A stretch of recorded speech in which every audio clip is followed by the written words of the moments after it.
Okay, so kung gusto mo na makatikim o maka-experience ng mas bata-bata o mas fresh o mas presko o sariwa na babae, then itong bagay na ito ang dapat na sinasabi mo sa babae na gusto mong diskartihan o gusto mong magpaligaya sa iyo. Okay?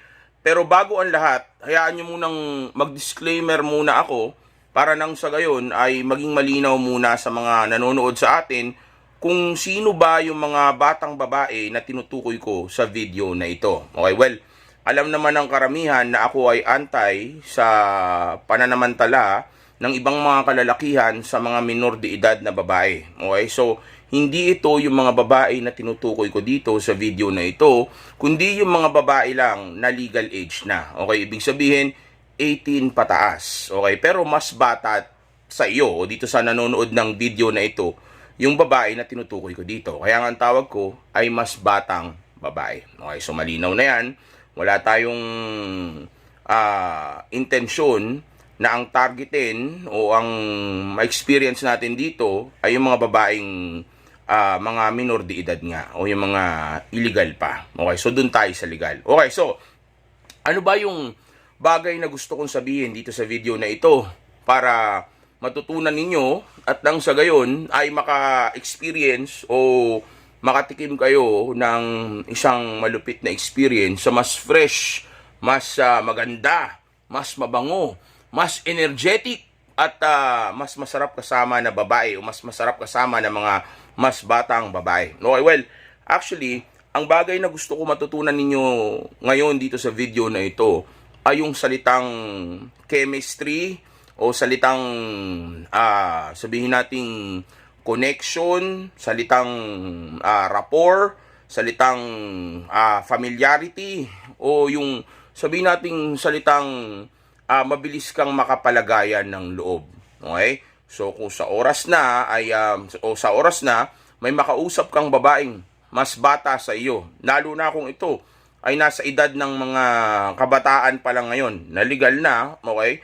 Then dapat kapag ka may nakausap kang isang ganyang klaseng babae, dapat mabilis kanyang makapalagayan ng loob. Okay, dahil tandaan mo, mas may edad ka sa kanya. So sa umpisa pa lang, hindi na kaagad siya masyadong interesado sa iyo. Dahil tandaan ninyo, dito sa mundo, may society o feminism na nagtuturo sa mga kababaihan na ang piliin ay yung mga lalaki na kasing idaran lang nila o maaring mas bata pa nga sa kanila, which is actually mali. Diba? Dapat ang pinipili nila ay yung mas may edad na para mas may experience, mas may narating na, diba?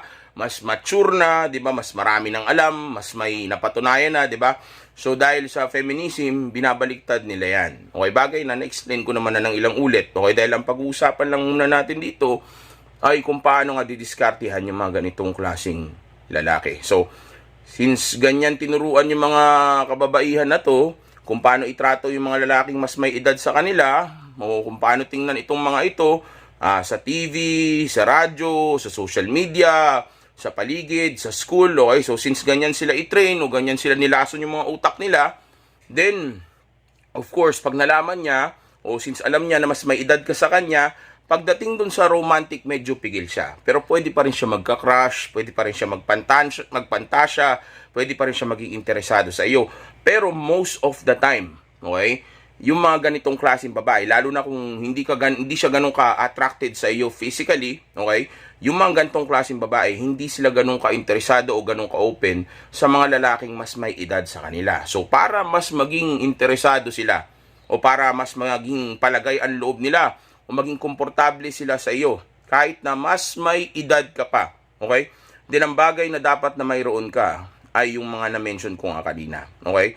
Dapat marunong kang mag-rapport, dapat alam mo kung paano ipaparamdam sa kanya na may connection kayo, dapat may chemistry kayo, o dapat may familiarity kayo. Ibig sabihin, dapat kahit paano ay alam mo kung ano yung mga gusto ng mga babaeng katulad nito. Okay, ano ba yung mga interest nila pagdating sa music, mga artist, mga pinapanood nila, ano ba ang trend ngayon, 'di ba? Ano ba ang sabihin nating mga pagkain na napag-uusapan ngayon, 'di ba? Kumbaga, kailangan makasabay ka sa level ng youth niya. Okay, dahil tanda mo, magkaiba kayo ng era. Okay, maaring ang paborito mong rapper ay si Tupac pa. Siya naman, ang paborito naman niya ngayon ay yung Bini na. Okay, kasi nga, ibang generation na. Okay, so dapat kahit paano makasakay ka doon. So, let's say lang, ito, example lang to, let's say, mahilig nga siya sa Bini. At least ikaw, kahit paano, sabi mo, sikat na rap group ngayon. Okay, kumbaga, dapat kahit paano sumasabay doon. Sabi mo, sikat na rap group ngayon. Wala siya masyado alam. Pero let's example lang to. Let's say XB. Diba? So, magkasabay sila, magka-level sila ngayon. Pareho ng edad halos, pareho ng level ng kasikatan, sila yung mga pinag-uusapan ngayon. So, kung magagawa mo yung ganyan, then yung bata o yung mas batang babae na kausap mo, ay mapapalagay ang loob sa'yo. Kasi isipin niya na, pareho kami ng mga bagay na gusto. Gusto niya rin pala yung mga bagay na gusto ko. Hindi naman pala siya baduy, may style pala siya, di ba? Magaling pala siyang pumorma, yun pa. Kailangan magaling kang pumorma, kailangan may swag ka, okay? Dahil yung mga gantong klaseng mga babae, mahilig sila sa mapopormang lalaki, yung mga maangas, okay? Yung mga may dating, okay? So, yun, isipin niya, magaling naman siya pumorma. Nagkakasundo naman pala kami, may style naman pala siya, gusto niya rin pala yung mga artist na gusto ko, o na pinapanood din pala niya yung mga pinapanood ko, aware din pala siya sa mga bagay na nalalaman ko. So dahil doon nagkakaroon kayo ngayon ng koneksyon, tandaan nyo, ang babae ay emotional. So kung maging relax o maging komportable ang emosyon ng babae sa iyo, then mag-guard down ito. So pag nag-guard down ito, then dyan na yung time na pwede ka nang magyaya ng date o dumiskarte sa kanya romantically, dahil nga mag-o-open na o magiging available na itong babae na ito sa iyo, dahil nakikita ka na niya na kumbaga komportable yung pakiramdam niya sa iyo. Kasi nga, nakita niya na hindi ka naman pala, kakaibang nilalang. O katulad ng ibang mga kalalakihan dyan na may edad na baduy, o sabihin nating matatanda na yung mga trip, o laos na, di ba?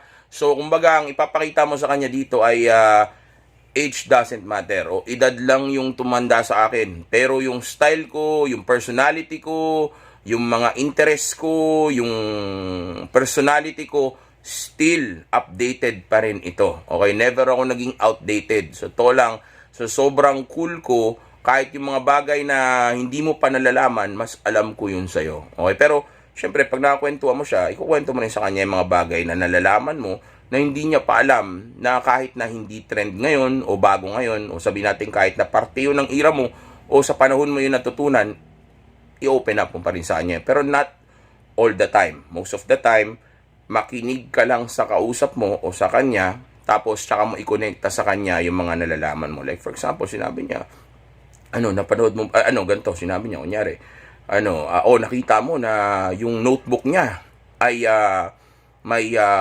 sabihin nating picture ng ex-battalion, o kaya sabihin natin picture ng Bini. Okay, babae kasi, di ba? So may picture ng ng Bini. Pwede ka mag-start from there, di ba? Sabi mo ganyan, favorite girl group mo pala ang Bini. Actually, yung isa diyan kamukha ng ng naging ex ko before. Example lang to, pero depende kasi sa conversation na mayroon kayo. Wag mo agad sabihin yun, hindi pa kilala yung babae na mas bata nakakausapin mo, kaya hindi pa kayo nagkakapalagay ng loob. Pero may moment yan Kumbaga may depende yan sa sitwasyon. Kumbaga, yung sinabi ko example sa inyo kanina, depende yun sa sitwasyon. Yan, nag-uusap kami, di ba? Kukwentuhan kami, tapos biglang nilabas niya yung notebook niya. Nakita ko may Bini doon. Sabi ko, yung kulay pula yung buhok ng babae dyan, kamukha dati ng ex ko yan. Ano ang pangalan yan? Di ba? Ganun ako. Sabihin mo, si Mika yan, di ba? O di ba, may kilala mo pa, di ba? Bini ganun, kilala ko yung mga yan, napapanood ko, pero hindi ako ganun masyadong fan. Pero I think they're good. Di ba? Kumbaga, pakita mo sa kanya na pareho kayo halos ng mga bagay na gusto, o iisa yung mga interest ninyo, para nang sa gayon ay maniwala siya na magkakasundo kayo kapag nagkaroon kayo ng relasyon na friendly o romantic man. Okay, yung pagdating sa romantic, kaya na natin i-elevate yun doon once na mapag-guard down mo siya. So sa umpisa, ang goal talaga sa babae na ito ay mapag-guard down mo muna siya. Dahil tandaan mo, mas bata siya, mas matanda ka, maaring kuya ang tingin niya sa'yo, pero still, pwede pa rin magkamali siya yan. Depende yan sa dating mo, depende yan sa approach mo, depende yan sa pagdadala mo ng sarili mo, o depende yan sa pananalita o kilos o sabihin na nating sitwasyon na magkakaroon kayo. Pero sa umpisa, ang number one thing na dapat na makuha mo dito sa babae na ito ay mapag-guard down mo siya. Dahil tanda mo, matanda ka sa mata niya, matanda ka sa utak niya. Brainwash ang mga kababaihan na katulad nito. Okay? Kaya napaka-importante na mapakawalan mo muna yung utak niya para maging open siya sa ibang mga option. Katulad ng pagkakaroon ng isang romantikong koneksyon o relasyon sa isang katulad mo na mas may edad sa kanya. Okay? Well, actually, marami tayong pang-attract, maraming game, maraming diskarte, maraming bagay na gusto ko ituro sa inyo. Pero sa ngayon, hanggang dito muna tayo. Ito muna yung bagay na gusto ko matutunan ninyo, na magawa ninyo para nang sa gayon ay magkaroon kayo ng sabihin nating opportunity na maka-experience ng ganitong mga klaseng babae. Okay? Kasi hindi pwede na panahon na ng sabihin nating panahon na ng mga grupong sikat ngayon. Sabihin nating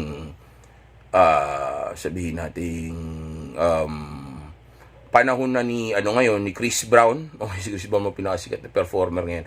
Sabihin lang natin, example lang, di pwedeng panahon na ni Chris Brown ngayon, tapos ang kinukwento mo pa rin sa kanya ay si Elvis Presley o kaya si Michael Jackson. Okay, pero kung gusto niya si Michael Jackson, why not? 'Di ba? Pero to be safe, make sure na kung anong edad nung kausap mo, dapat aware ka sa era niya at kung ano ang sitwasyon o trending ngayon. Okay, hindi mo naman 'to gagawin para sa kanila. Gagawin mo actually ito para sa'yo. Para every time na may makakausap ka ng mga ganong klaseng edad, lalaki man o babae yan, palaging meron kang masasagot at palaging gagaan yung loob nila sa'yo dahil meron nga kayong connection. Okay, so hanggang dito lang muna.